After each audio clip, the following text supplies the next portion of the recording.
Bienvenue sur Azimut. Ici, nous parlons orientation. Retrouvez tous nos contenus et nos outils pour les parents sur azimut-orientation.com. Bonne écoute. Orientation scolaire et IA, peut-on vraiment aider un adolescent à choisir ses études ? C'est la question qu'on va se poser aujourd'hui. Les outils d'intelligence artificielle, comme ChatGPT, Claude, Gemini, les copilotes scolaires ou chatbots d'orientation sont désormais accessibles à tous les lycéens à tout moment. En quelque sorte, un adolescent peut explorer des métiers, comparer des formations ou structurer un projet pour Parcoursup. Face à cette facilité, une question revient systématiquement. Peut-on faire confiance à l'intelligence artificielle pour aider son enfant à choisir son orientation ? La réponse est inconfortable mais nécessaire. Oui, à condition de comprendre précisément ce qu'elle fait et surtout ce qu'elle ne fera jamais. Alors quand on parle d'IA et d'orientation scolaire, de quoi parle-t-on vraiment ? Sous le terme d'intelligence artificielle, on regroupe en réalité des outils très différents. Les modèles conversationnels, comme ChatGPT, Claude ou Gemini, sont capables de répondre à des questions, de stimuler un échange ou de résumer des informations complexes.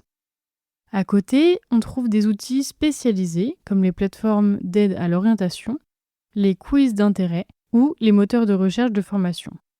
Enfin, certaines plateformes publiques, notamment celle de l'ONICEP, commencent à intégrer des assistants. Ces outils n'ont ni le même niveau de fiabilité, ni les mêmes usages. Mais ils partagent une caractéristique centrale, ils traitent de l'information et ils ne connaissent pas votre enfant. Alors, qu'est-ce que l'intelligence artificielle fait réellement bien en orientation ? Il serait contre-productif de diaboliser ces outils. Utilisée correctement, l'IA apporte une vraie valeur. Elle permet d'accéder instantanément à une information structurée et synthétique. Là où un parent ou un adolescent mettrait plusieurs heures à comprendre les différences entre une licence, un BUT ou une école, l'IA propose une réponse rapide et en quelques secondes. Elle excelle dans la vulgarisation et la comparaison. Elle crée également un espace d'exploration sans jugement. Beaucoup d'adolescents n'osent pas verbaliser certaines idées, par peur d'être jugés ou de décevoir. L'IA supprime cette barrière. Elle permet d'explorer des pistes atypiques, de tester des hypothèses, de formuler des envies encore fragiles. Elle constitue aussi un outil d'entraînement. Simulation d'entretien, aide à la rédaction Parcoursup, structuration d'un argumentaire. Ces usages sont pertinents, notamment pour des profils anxieux qui ont besoin de répétition sans se confronter à une situation réelle. Enfin, elle offre une disponibilité permanente. À 23h, lorsqu'un lycéen doute ou s'inquiète, elle répond. Ce point est souvent sous-estimé, mais il joue un rôle réel dans la gestion du stress. Mais c'est précisément là que commence le problème. Parce que ces forces créent une illusion, celle d'un outil capable d'accompagner une décision. Or, l'intelligence artificielle ne fait qu'une chose, produire des réponses cohérentes à partir de données. Elle ne comprend ni la personne, ni le contexte, ni les enjeux réels derrière la question. Que peut donc faire l'IA et qu'est-ce qu'elle ne fera jamais ? L'angle mort est total. Une IA ne connaît pas votre adolescent. Elle ignore son histoire, ses expériences, ses fragilités, ses moteurs. Elle ne sait pas s'il a confiance en lui, s'il évite l'effort, s'il se met sous pression ou s'il doute en permanence. Elle ne perçoit pas non plus les éléments invisibles mais déterminants. Une période difficile, une relation compliquée avec l'autorité, une passion vécue comme irréaliste ou au contraire un choix influencé par l'entourage. Elle a également tendance à produire des réponses faussement rassurantes. Lorsqu'un adolescent affirme vouloir suivre une voie exigeante, l'IA explique le chemin à suivre.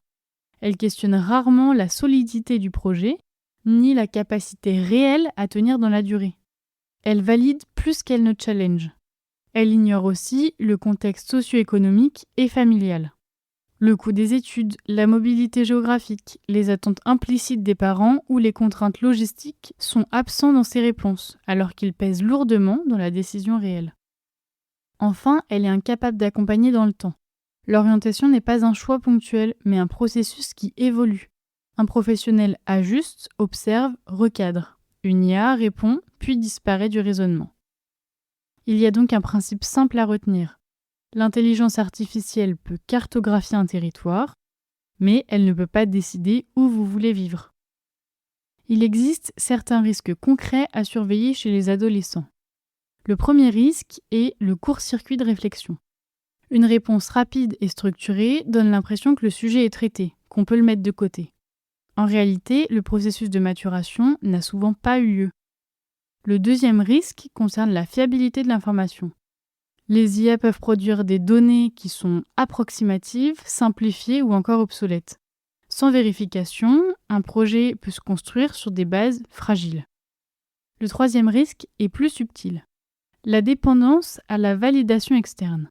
Lorsqu'un adolescent utilise l'IA pour confirmer un choix, il remplace progressivement son propre jugement par une validation externe. Or, la solidité d'un projet repose sur son appropriation, pas sur son apparente cohérence. En tant que parent, vous pouvez vous demander comment utiliser alors l'IA intelligemment avec un adolescent. L'enjeu n'est pas d'interdire, mais de cadrer. L'IA doit rester un point de départ. Elle peut servir à explorer des pistes, à comprendre un système ou à préparer une discussion. Mais elle ne doit jamais être utilisée pour trancher. Le travail essentiel consiste à développer un esprit critique. Apprendre à croiser les informations, à vérifier les sources, notamment via l'ONICEP, Parcoursup ou encore Azimut, et à questionner la validité d'une réponse. Il est également nécessaire de réserver certaines questions aux humains. Les sujets liés aux motivations profondes, aux peurs, aux compromis ou aux arbitrages ne peuvent pas être traités par un algorithme. Enfin, l'IA peut être utilisée de manière pertinente comme outil de préparation. Simuler un entretien ou structurer un discours avant un échange réel permet de gagner en clarté sans remplacer le travail d'accompagnement. On peut se demander ce que constatent aujourd'hui les professionnels de l'orientation. Eh bien, les conseillers observent un changement net. Les adolescents arrivent de plus en plus informés, parfois avec des projets déjà très structurés. Mais une distinction apparaît immédiatement. Certains ont utilisé l'IA comme un outil d'exploration, d'autres ont délégué leur réflexion. Dans le premier cas, le projet est vivant, questionné, ajustable. Dans le second, il est figé, souvent fragile et difficile à faire évoluer. L'IA ne transforme pas l'orientation, elle modifie simplement la manière dont les jeunes arrivent dans le processus. Plus informés sur les parcours, mais parfois moins connectés à eux-mêmes. En conclusion, est-ce que c'est un allié ou un piège ? L'intelligence artificielle n'est ni une solution ni un problème. C'est un accélérateur. Et comme tout accélérateur, elle amplifie à la fois les bons usages et les erreurs. Elle permet d'aller plus vite, mais elle ne garantit pas d'aller dans la bonne direction. La seule question utile n'est donc pas faut-il utiliser l'IA pour son orientation, mais plutôt est-ce qu'elle aide mon enfant à réfléchir ou à éviter de réfléchir ? C'est exactement à cet endroit que se joue la différence entre un outil utile et un piège.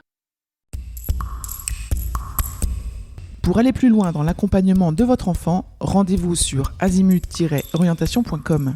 Tous nos contenus y sont classés par thématique et vous pourrez consulter notre calendrier, notre annuaire d'experts et vous inscrire à la newsletter pour ne rien louper. Merci pour votre fidélité. À bientôt.